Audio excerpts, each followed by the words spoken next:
Olá, caros amigos do YouTube, eu sou Kátia Magalhães, sejam todos muito bem-vindos ao canal Chá com Debate, o seu espaço de interlocução livre e democrática na internet.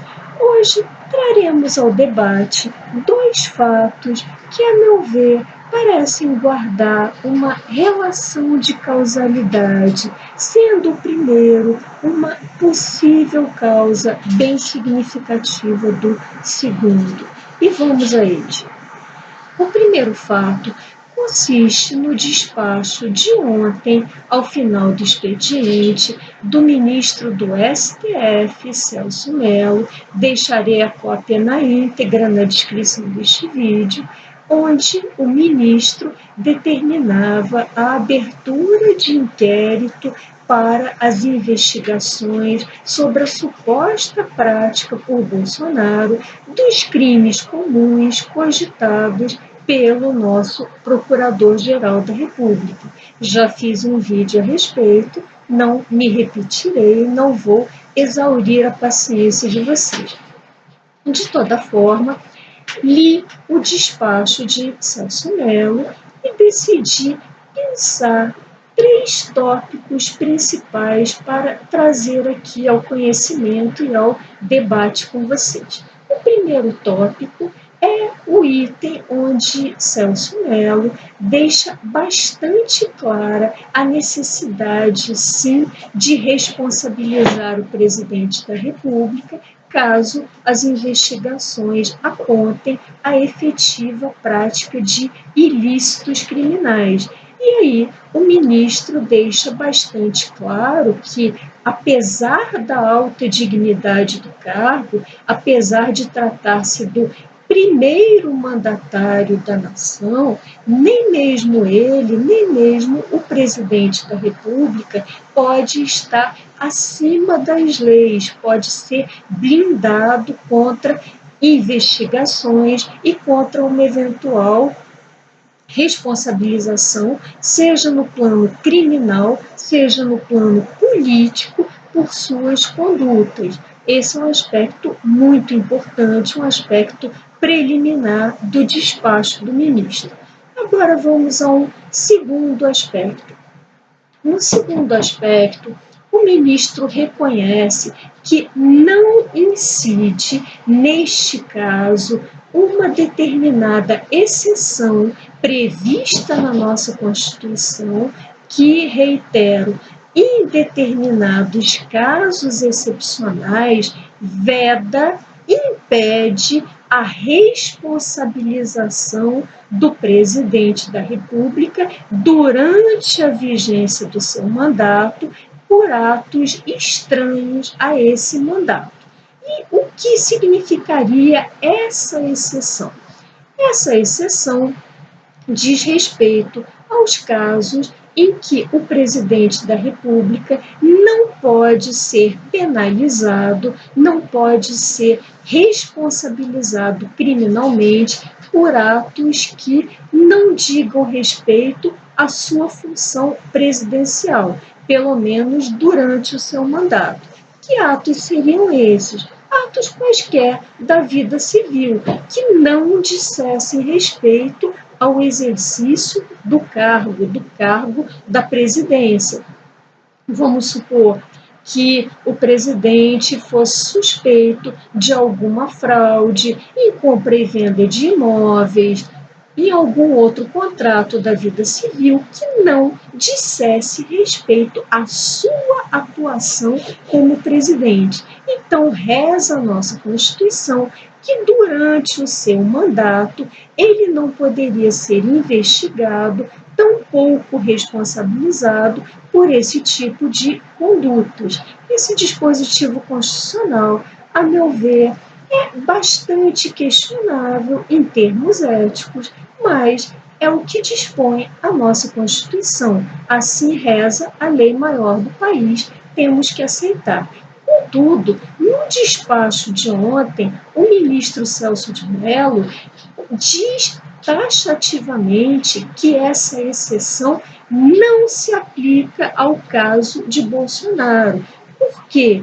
porque, de acordo com a petição do Procurador-Geral da República, os atos supostamente imputados a Bolsonaro dizem respeito, estão diretamente relacionados ao exercício do seu cargo, à sua atuação à frente da presidência da República. Lembremos de que atos se tratam. São aqueles atos relativos às acusações trazidas na última sexta-feira pelo ex-ministro Moro sobre suposta falsidade ideológica, obstrução de justiça, crimes que poderiam ter sido ou podem ter sido praticados pelo presidente da República no exercício de suas funções.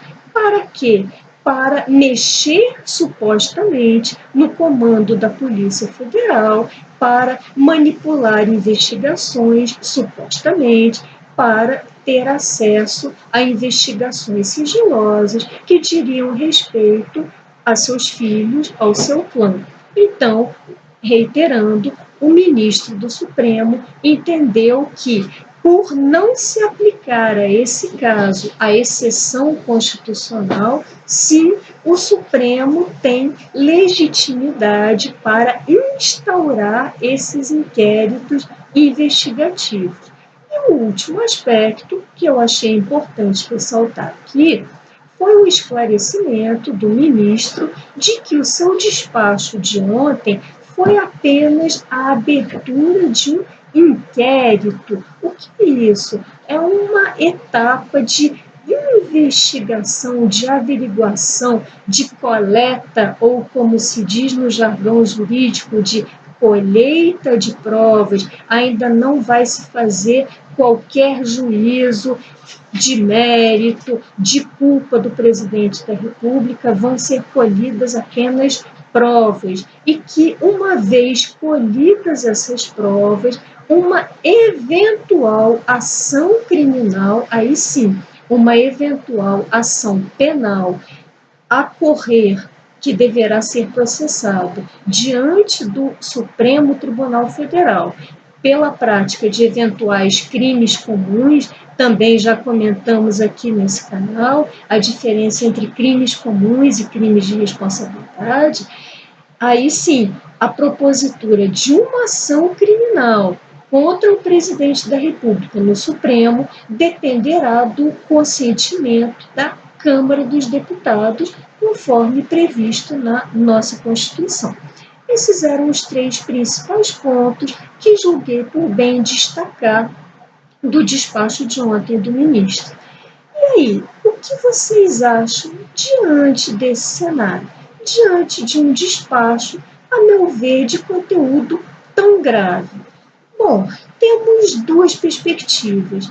Partindo de uma perspectiva otimista, podemos enxergar esse despacho até com bons olhos, ou seja, o poder atuando de acordo com as suas prerrogativas constitucionais, com seus deveres constitucionais de controlar, de conter os abusos e os desmandos do outro poder.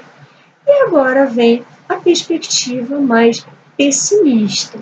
Vocês não acham que a mera abertura de um inquérito, de uma investigação para apurar a suposta prática pelo presidente da República de crimes comuns, crimes bastante graves que ele teria praticado no exercício do seu mandato, vocês não acham que isso compromete seriamente a figura do presidente da República, compromete a sua legitimidade e compromete a própria credibilidade do país, tanto internamente quanto no exterior? E é aqui que desejo chegar, colocando o primeiro fato, a saber, o despacho de Celso Mello, como uma das causas para o segundo fato que trago a vocês agora. E o segundo fato, muito triste, decepcionante, foi a publicação ontem de um editorial, não é apenas um artigo, não é uma reportagem, é um editorial do periódico Financial Times que trata exatamente de quê? De Bolsonaro. E a manchete traz o seguinte título, dois pontos, abre aspas, a autodestruição do Trump tropical, fecha aspas. Também deixarei no link da descrição desse vídeo a íntegra do editorial. Me perdoem por não ter tido tempo de traduzi-lo para vocês, mas deixarei assim mesmo e sintetizarei os principais pontos. Bom, nesse editorial, a revista começa divagando sobre o cenário político brasileiro desde a sua redemocratização. E como temos abordado a farta neste canal, praticamente todos os presidentes, desde a saída do regime militar, praticamente todos os presidentes da dita Nova República apresentaram máculas muito sérias na sua reputação, saíram com sua honra extremamente afetada. E aí, o Financial Times excepciona apenas um, que, nas palavras dos editores, teria sido o senhor Fernando Henrique Cardoso. Mas vamos à situação atual com Bolsonaro. Segundo o Financial Times, após uma demissão desastrada do popular ministro Mandetta da Saúde, exatamente por ter contrariado o ponto de vista, digamos, singular de Bolsonaro sobre a minimização dos impactos da pandemia de coronavírus, logo após a saída de Mandetta, um ministro tão significativo, de tanta relevância quanto Sérgio Moro, pede sua demissão. E aí, os editores acentuam esse fato com letras garrafais, dão um tom muito veemente, praticamente dramático a essa demissão de Moro. Por quê? Porque, como todos bem sabemos, Moro havia sido um símbolo, um verdadeiro ícone na luta recente, no combate à corrupção, levando para a cadeia políticos muito prestigiados, muito populares, empresários muito ricos, quebrando um verdadeiro paradigma, o padrão brasileiro, de que cadeia seria destinada apenas às pessoas mais vulneráveis de classes mais baixas. Moro teria quebrado esse paradigma. E aí a revista destaca em letras garrafais, com enorme ênfase, que a demissão de Moro teria sido acarretada pela tentativa de Bolsonaro de interferir na cúpula da Polícia Federal para blindar seus filhos, blindar sua própria família. Isso é de uma enorme gravidade, porque pensemos, quer vocês gostem, quer nós gostemos ou não do Financial Times, de sua linha editorial, não podemos esquecer que se trata de um periódico de enorme prestígio, lido por todos os investidores do mercado internacional, que, diante disso, ficarão bastante receosos, para dizer o mínimo, de aportar seus recursos, de trazer investimentos para o Brasil, exatamente num período em que necessitamos tanto de investimentos. E ainda sobre o artigo do Financial Times, ele destaca que nem mesmo a figura de Guedes consegue manter uma certa credibilidade nesse governo. Por quê?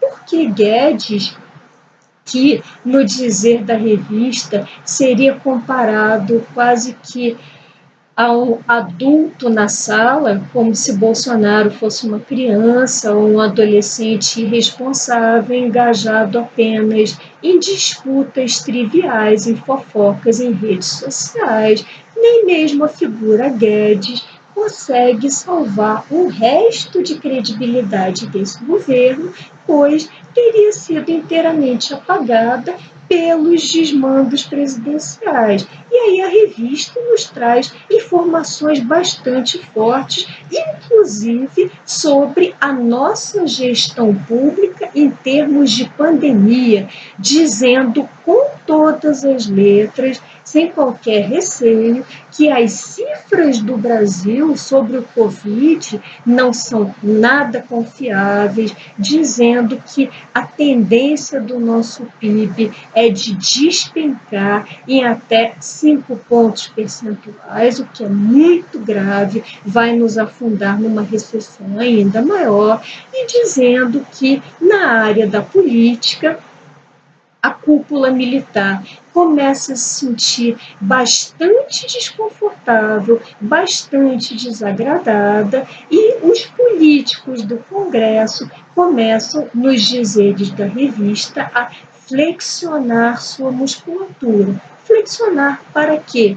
Para prepararem um possível pedido de impeachment para virem a votar um eventual impeachment. E aí, a revista encerra o seu texto afirmando, em outras palavras, que Bolsonaro está cavando a sua própria sepultura. E agora, encerrando esses dois fatos que eu gostaria de trazer para o debate com vocês, indago como fica a nossa situação, como fica a nossa situação nisso que o Financial Times denomina de um triplo desastre. Por quê?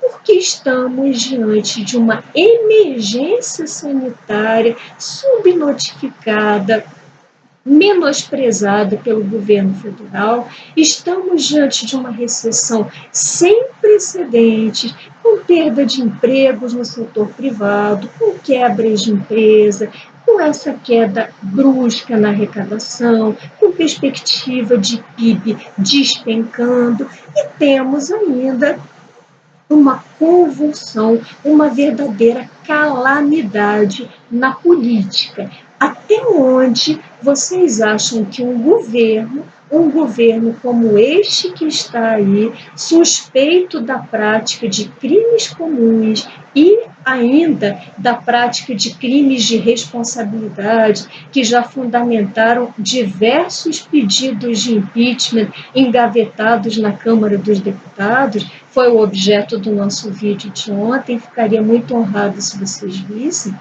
Até onde vocês acham que esse governo conseguirá se sustentar? E aí penso em Bolsonaro quase como um cadáver ambulante, um zumbi que é verdadeiramente carregado nas costas por seus últimos seguidores, pelos apoiadores mais fanáticos que, em vez de se dedicarem a uma reflexão mínima dos fatos à sua volta, preferem mesmo se deixar contaminar pelo ópio, pela sedação, do fanatismo, do fundamentalismo. Então, fica a pergunta lançada aí para a reflexão de todos nós. Até onde durará este governo irresponsável, completamente à deriva? Até onde nós da sociedade civil, sobretudo nós do mercado privado, resistiremos às intempéries da economia, a essa quebradeira sem fim, a esses números convulsivos? Bom, essa é uma questão, gostaria muito de ouvir a opinião de vocês a respeito. Eu lamento, num início de noite como o de hoje, ter de trazer a vocês esse cenário tão degradante de um país verdadeiramente arrasado, assombrado por um histórico de irresponsabilidade e muita corrupção dos membros dos seus três poderes. Infelizmente, era sobre isso que eu gostaria de conversar com vocês aqui hoje. Bom, se tiverem gostado desse vídeo, deixem seus likes, comentem. Por hoje me despeço e até o próximo Chá com Debate.